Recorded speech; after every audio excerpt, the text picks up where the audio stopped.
putting out a sales tax. By this time, I'm hoping that everyone has, at least by word of mouth, heard what we're doing. And so, want to just kind of, every time I give this speech, it's just a little bit different audience there, but no one is crazy about a tax, of course, but unfortunately we live in a time where it takes money to make anything happen, and we are in a very competitive world with our kids competing with other districts and other schools who have more resources than we do. We are struggling financially. We're struggling with enrollment. Just to be honest, we're struggling with our budget at this time. We're struggling to keep students engaged, and one thing that we have learned since COVID is that a lot of kids can do things online. They can do school online. They can enroll in virtual academies, and they can do things online that allow them to travel or allow them to do homeschool. And a lot of kids come to school not because they love algebra or they love education, but they love all the things that school has to offer for them. So if you take a look at your handout here on the right-hand side and look through like the athletics and the extracurriculars and the fine arts, those are the reasons why kids come to school for the most part. I got a wonderful education. I'm a proponent of Caldwell Parish Schools. I'm a product of Caldwell Parish Schools. I have a wonderful education from here, but the reason I am who I am today is because of those activities on the right-hand side. Softball, drill team, band, all of the club 4-H, all the things that I was a part of. And these are the things, the experiences that you can't get online, or you can't get from homeschool, or you can't get from anywhere else. And so those are the things that we really want to focus on with this 1-cent sales tax. So this discussion started back in the spring when our powerlifting team they started competing. And of course, powerlifting in Caldwell kind of comes and goes. It's like if you have a coach who's really involved in powerlifting, we have a powerlifting team. If you don't, then it kind of fades away. And I see a couple parents in here who have powerlifters, and so you know what I'm talking about. I was not a powerlifter and did not have a brother who was a powerlifter, but I have a son who thought he wanted to try it, and we tried it for 1 year, and I learned a lot being a parent of a powerlifter, and it costs quite a bit of money to be a powerlifter. Apparently there are these suits that you wear that cost quite a bit of money that you put on, and it blows my mind that they're actually legal to wear these suits that allow you to lift all this weight. And so as our kids are going and competing and they're wearing these suits, they're borrowing these suits from West Monroe High School. And that's embarrassing to me as their superintendent that we can't afford these suits and we're borrowing them from other schools. Thank God that, West Monroe loaned them to us, but we're borrowing them, in order to do this. In order to host a meet, in order to host a meet so that we can at least give our kids the experiences, we had to borrow equipment from other schools. I believe we borrowed from West Monroe, Cedar Creek. Yeah, we were borrowing from other schools to do that because that costs a lot of money. And so the coach came to me and he said, I said, well, give me a cost of how much it is. And we're talking $30,000. And I was like, that's a lot of money. And he said, well, Washita Parish just passed a 1-cent sales tax. And I said, oh, they did? And he said, yes. And so I called the superintendent in Washita Parish and I said, tell me what y'all did. And he said, well, we just passed a 1-cent sales tax on capital improvements. So basically, we can spend it on whatever we want to. And I said, oh, okay. And he said, we're going to run out of projects before we ever run out of money. And I was like, oh, well, we live in 2 different worlds because that's not the world I live in. And so we started entertaining the idea of the 1-cent sales tax. Well, we're already at our cap as a district. We have 2 1-cent sales tax for the school board, and those are both dedicated to salaries and benefits for our employees.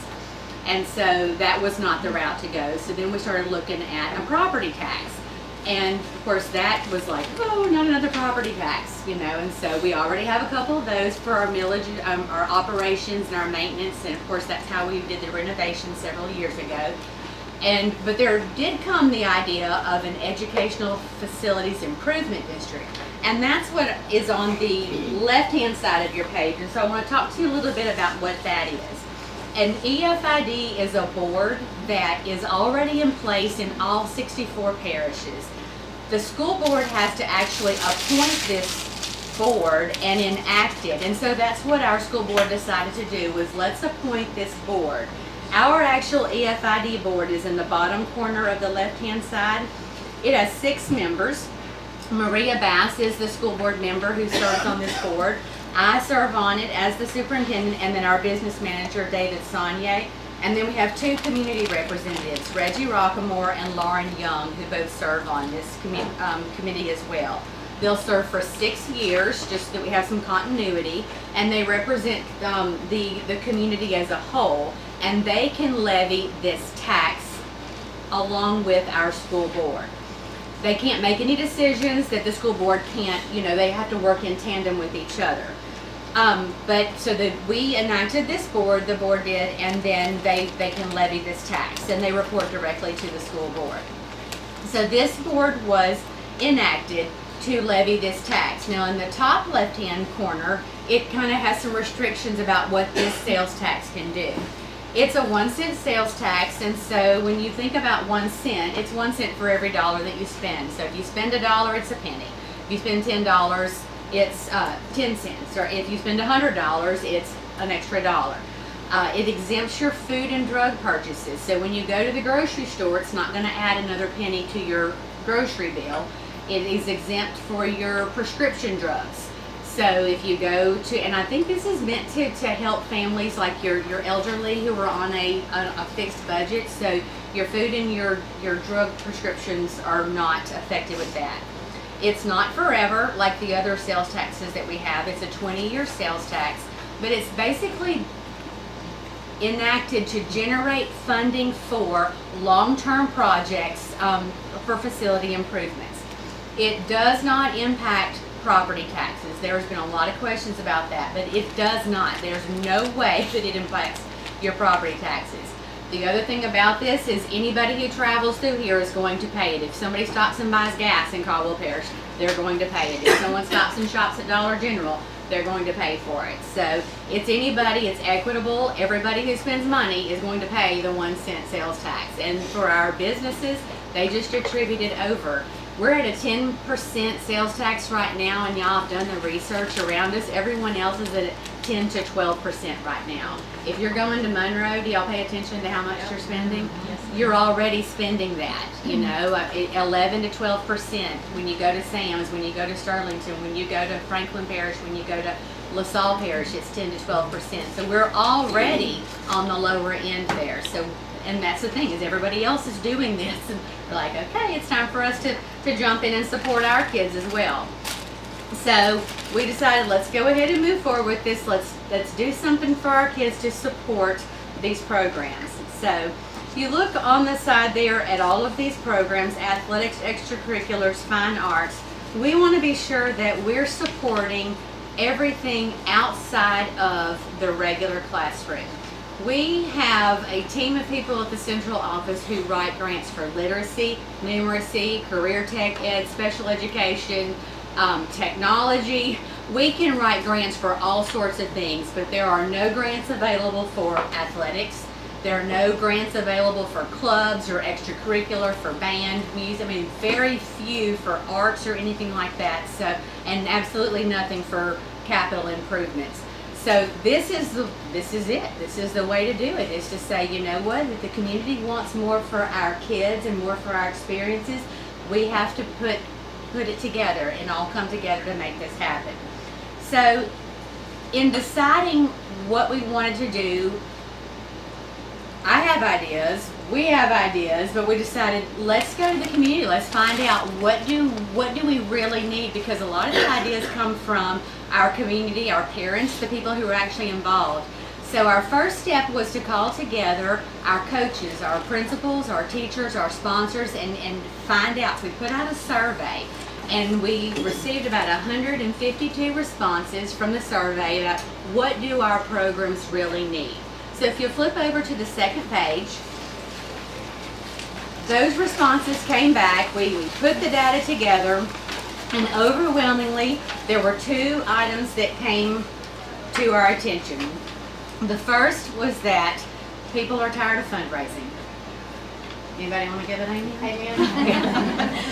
you know, and so you feel like every time you turn around, there's another calendar going out, you know, buy my uniform or sponsor my day or doing. I've got twin 16-year-olds, you know, and every time I turn around, it's another fundraiser. It's another, and it takes money. I mean, uniforms cost money, travel costs money. It costs money to go spend the night in a hotel in New Orleans. Back to powerlifting, you go back, and of course they made it to state on borrowed equipment, borrowed suits, but to go spend the night in New Orleans to compete at the state tournament, what do you have to do?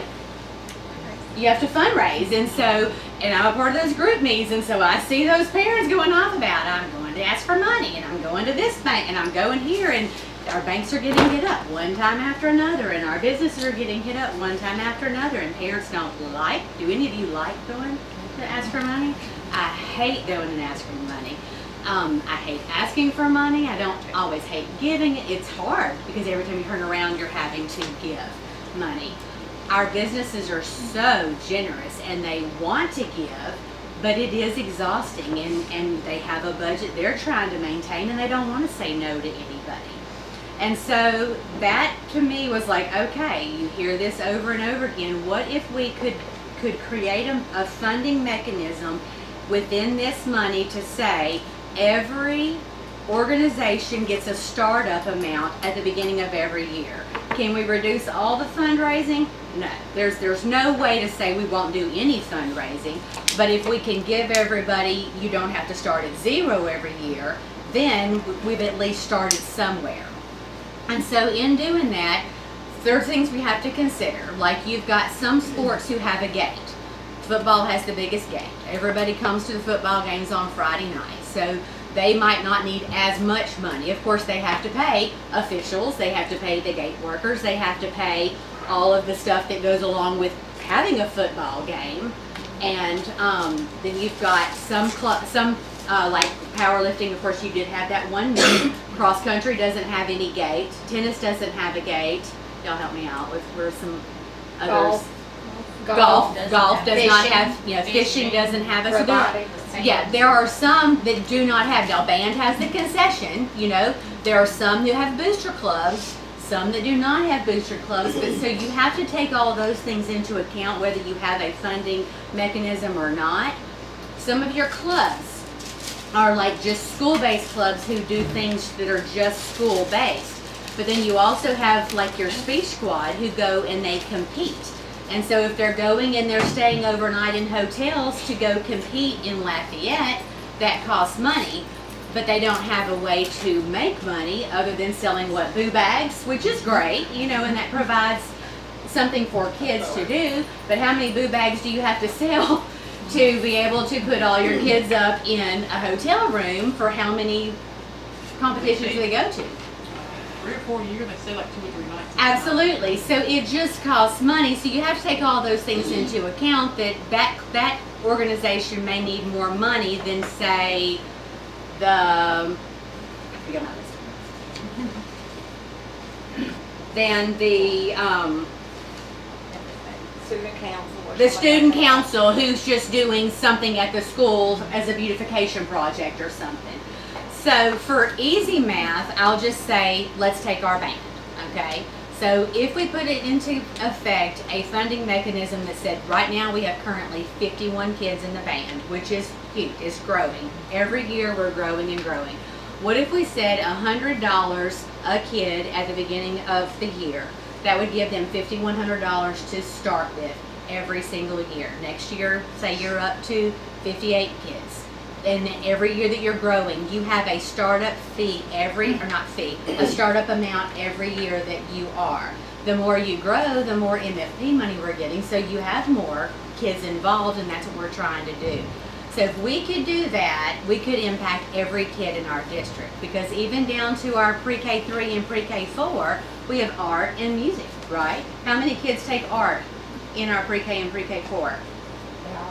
They all do, okay? So if we could give a little bit of money for every student who takes art, every student who takes music, then you might have money for costumes or something for your productions that you put on.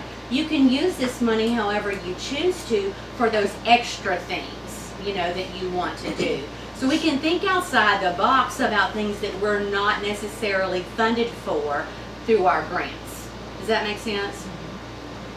Then you get into like your robotics. Y'all, our robotics team, 2 years ago we didn't even have a STEM program. And then this past year our robotics team went to nationals. That costs a lot of money. We fortunately partnered with Louisiana Green Fuels and Hatch, who gave us a generous donation to go to Daytona Beach to compete. But when they got there, they're the only team who showed up with the boxed robot that came out of the box. Everybody else had aftermarket parts. Didn't even know that existed. But when they got there, you know, our kids are competing against kids who, I mean, they all came with their own robot. Our kids came with one robot. And so there's no reason why Caldwell kids can't have that same level playing field as everyone else. I want that for our kids. And when they're asking why don't we have, it all comes down to money, you know. So there are programs like that that are growing, and that is opening doors for our kids.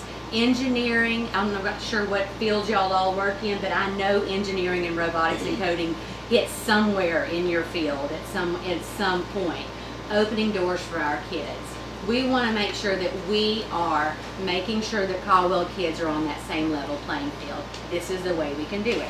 So that's the first thing that we can do, is allocate that fund, allocate those funds across the board for all of our kids. Our business manager is thinking right now this sales tax would generate about $1.2 million a year over the course of 20 years. If we do that with the spreadsheet that we have going, with all the programs that we have lined out, we're thinking that about 10% would be used for that allocation part. So we've got 90% left with just that income to spend on some major capital improvements. And then so the first part, the first major project in this first proposal would be constructing a student activity center. And it's described at the bottom of page 2 and the next page.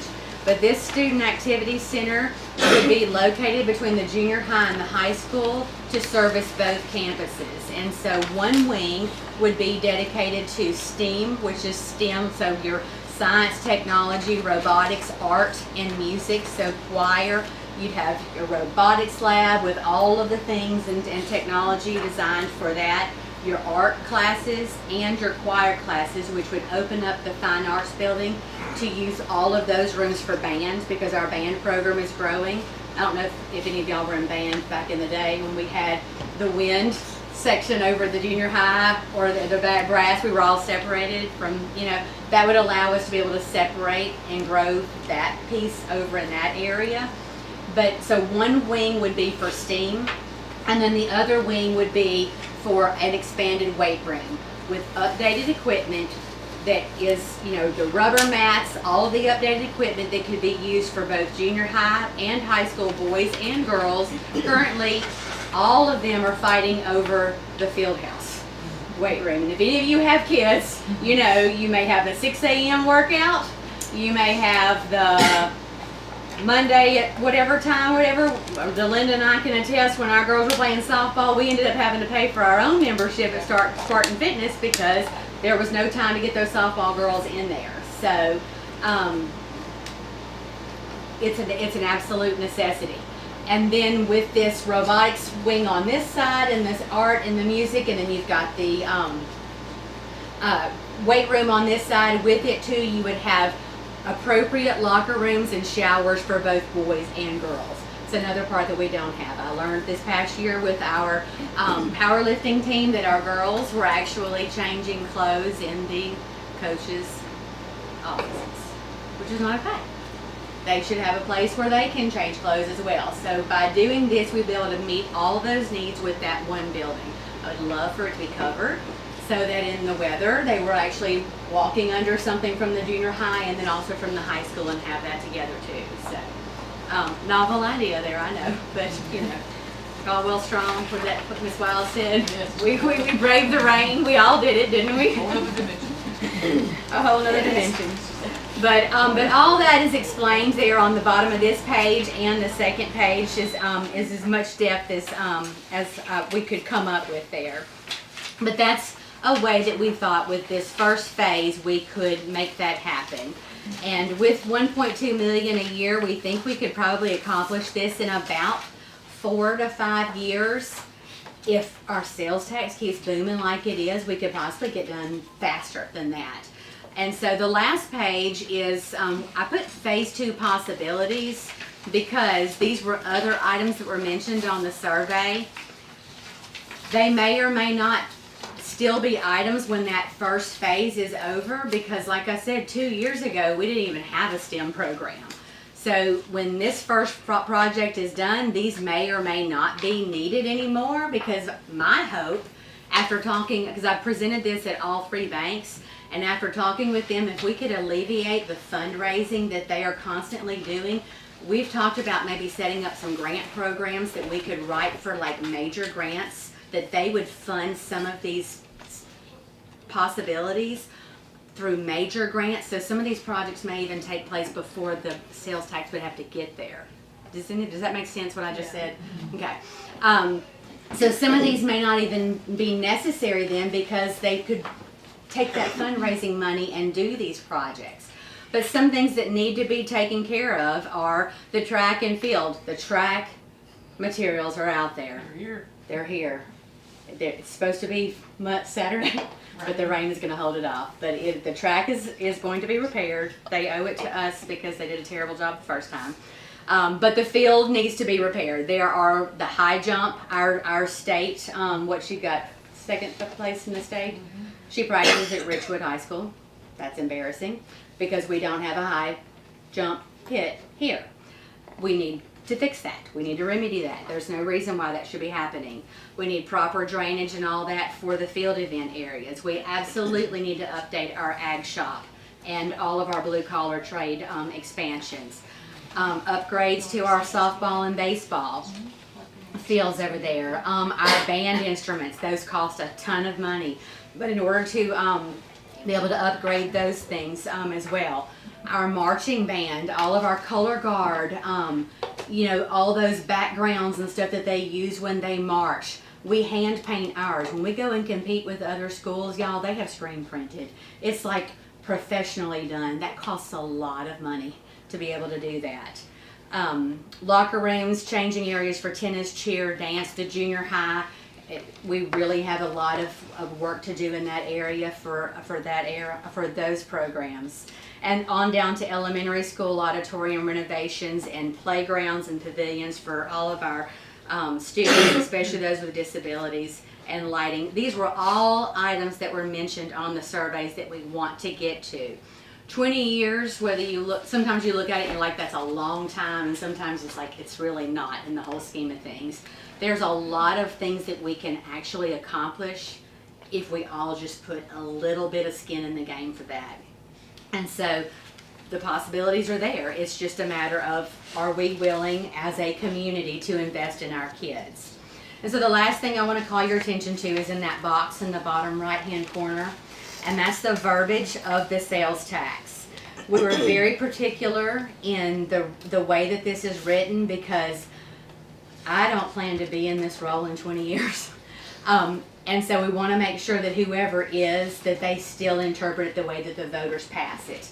We want to make sure that this money is always used for our students, for the extras, for the extracurriculars, for the athletics, for the art, for the music, for all the things. And so it lays it out that it's a 1% sales tax. It exempts your food and your prescription drugs for 20 years, but it's dedicated and used to assist the Caldwell Parish School Board for constructing, improving, supporting, equipping, operating, and maintaining athletics and extracurricular programs and facilities to benefit the public school system within the district. So that's the exact verbiage on the ballot.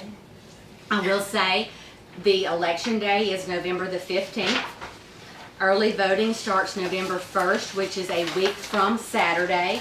So you can go to the courthouse November 1st through the 8th to vote there. That's probably the easiest way to do it, because you can go whenever you want to there. Election day is the 15th. It is the only thing on the ballot.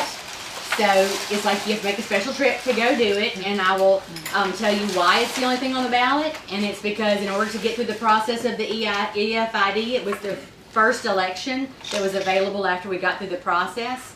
The sad part about that is that we had to foot the whole bill for that, which was terrible because it does cost a lot of money to do it. We did talk about moving it to the spring election so that we could share the cost with the state. But we found out that's when the governor's putting all the amendments on there, and there's about 20 amendments.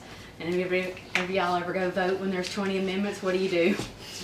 No, yeah. So, and they said voter fatigue is a real thing, and so yes, you have less skin in the game, but you're not going to pass it. And so we had to decide whether we're going to put some skin in the game and try to pass this, or less skin in the game and probably lose. And we decided that we were going to just go full force. Let's make this work and do what we can to try to get the word out there and educate people, be transparent with everybody, to ask questions. So at this time, if you have any questions, the floor is open. No, I thought you raised your hand. Nobody ever asked me any questions. Let them know when the money will be available. Oh, that's great. Yes. Okay. So, election would be November the 15th. We would canvass the results in January, which means we would start assessing the tax in April, which means that the money starts being collected in May or June. So, as soon as we start collecting, then we would start doling it out next school year. So these allocations would start next school year, and then we begin the whole process of doing the we start building. When we start building immediately. So I say this, my kids are sophomores right now, so they'll get a little bit of this benefit, but they won't like see the major. Who's really going to benefit from this are my grandkids. You know, and I don't want my grandkids to have to move off to experience what everybody else is. And the truth of the matter is people are moving. They're moving down the road because they've got shiny, bright, you know, huge weight rooms and all these facilities. And I don't want my family to have to move off. I want my grandkids to stay here. I want my kid, I love growing up here. I love being a part of this, and I want to bring them back. We have the possibility and the hope when Louisiana Green Fuels comes. I don't want people to live in Monroe and commute to work there. I want them to come be a part of Caldwell. I want them to live here and go to church with us and be a part of our programs. And the only way to do that is to have facilities that allow us to compete with the surrounding districts, allow us to attract teachers and attract coaches and attract people to want to be here and a part of our programs. Other people are doing it because they're investing. They passed the taxes, and that's what it's going to take is a community believing in our kids. Our kids aren't 18. They can't vote. So they're depending on us to do it. And they're depending on me in this position to get out and spread the word. This whole fall has been me having this spill with everybody. So that's why we're doing this video here, is to try to get the word out and share. On the front there, you'll see there's the website here. We've got a whole tab that's marked, and if you click on information on the website, there's a whole tab that's the EFID sales tax, and everything that we have put out that explains this is on that tab, even so much as our budget, because we've adopted a negative budget for 4 years now. We're struggling. We had to go through some cuts last year, and we're trying to get to a positive budget, but the problem is when you're not bringing enough money to pay your bills, you have to make cuts, and that's a terrible place to be in. It is. This money's not going to plug those holes, and I'm very particular about that. This money is for the extra. It's not to cover general fund deficits. That's my job. That's our board's job, is to make sure that we can do that. But we have to attract people to come, and this, I believe, the board believes, this is the way to attract people to come, is to make it enticing to bring people back. So, thank you for that question. Anything else? If you have any questions, my email is nmccann@caldwell.edu. Look me up on Facebook Messenger. Everybody else does. You could probably even get my cell phone number from somebody. People don't mind giving that out either. So anyway, thank you all very much. Spread the word. If you hear people talking about it, share this. Tell them, no, this is what I heard. This is what it really is. So, because you're gonna hear, I find there are people who are like, no taxes, no taxes, and then you got people who are like, why wouldn't I? It's 1 penny. You're not even gonna notice that.